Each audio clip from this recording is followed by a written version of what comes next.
Hello, how are you?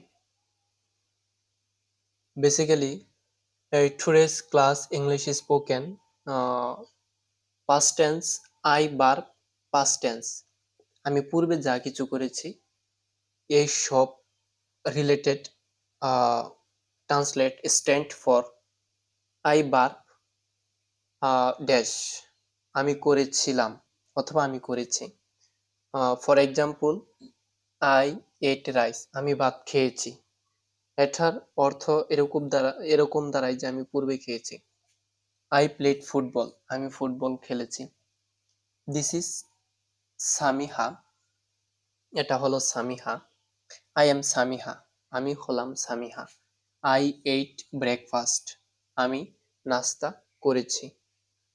I went to school আমি স্কুলে গিয়েছি। আই লার্ন ইংলিশ আমি ইংরেজি শিখেছি।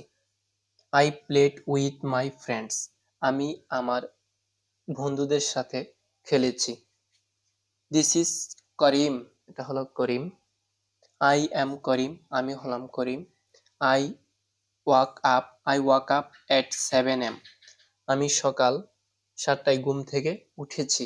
পাস্টে এটার অনুবাদ দাঁড়াবে আই এট মাই ব্রেকফাস্ট আমি সকালের নাস্তা করেছি। আই ওর মাই ক্লোথস আমার পোশাক পরেছি।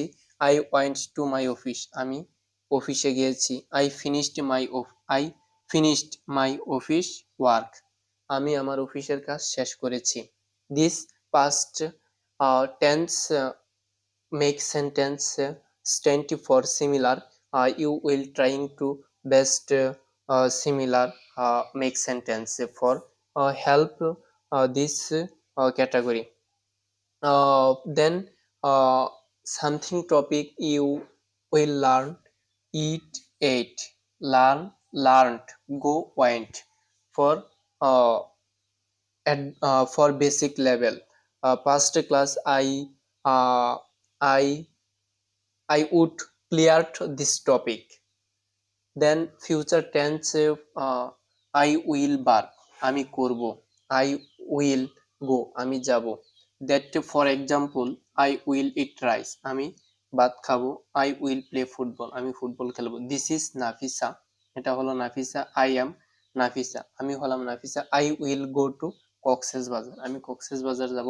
I will be a plane ticket আমি একটি প্লেন টিকেট কিনবো। I will fly on a plane আমি একটি প্লেনে উড়বো।